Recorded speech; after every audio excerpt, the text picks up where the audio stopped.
think I'm perfect. Perfect, perfect, perfect. It's just perfect.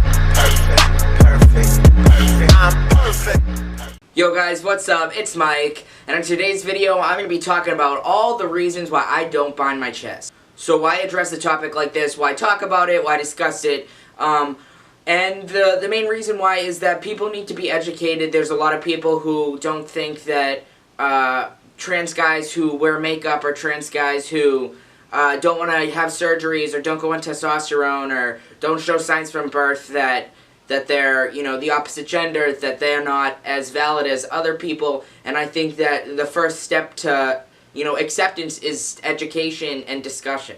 So the big question is, have I ever worn a binder? Because I would never want to talk about something unless I, you know, had the experience of it firsthand. And I have. I've worn a binder for a long time. And it sucks. I stopped around 2 months on testosterone, so I wore one probably for about 6 months. Although on a side note, I do wear my tan binder if I'm wearing a white t-shirt over a bra, just so it doesn't look like I'm wearing a bra. And testosterone isn't the reason why I stopped. You know, there is the fat redistribution, but you still have breast tissue.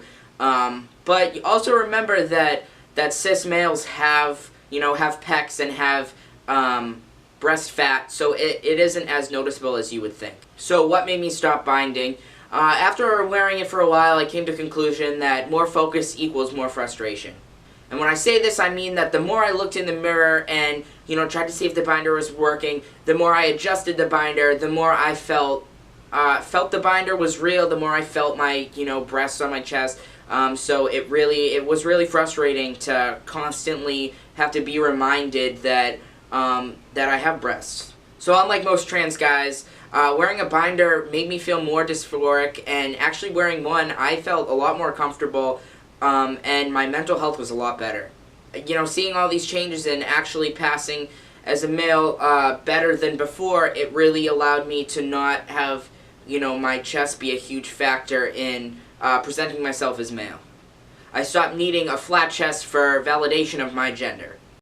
And yes, I have dysphoria. Yes, you know, my chest really sucks, but if I really need, you know, a wicked flat chest, I'll use KT tape, and I know it's not the best way to go, but if, you know, I think it does what it's supposed to do, and I don't do it often. Some instances where I have used the KT tape is prom and graduation, only big events like that. I don't really think that it's necessary once in a while or even every day, because that's just damaging to the body.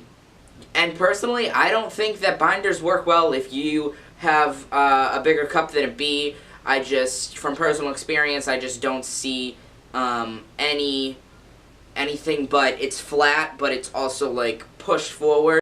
So one thing that is highly talked about throughout the trans community is top surgery. Yes, personally, I do want top surgery, but I do not think it is a life or death situation right now.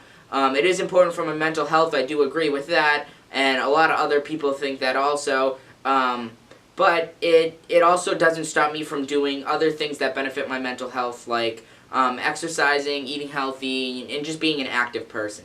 So these are just a few of the reasons why I don't bind, and some background behind it. So if you guys like this video and want to see more topics just like this, leave a like, comment, subscribe, and like always, I'll see you guys in the next video.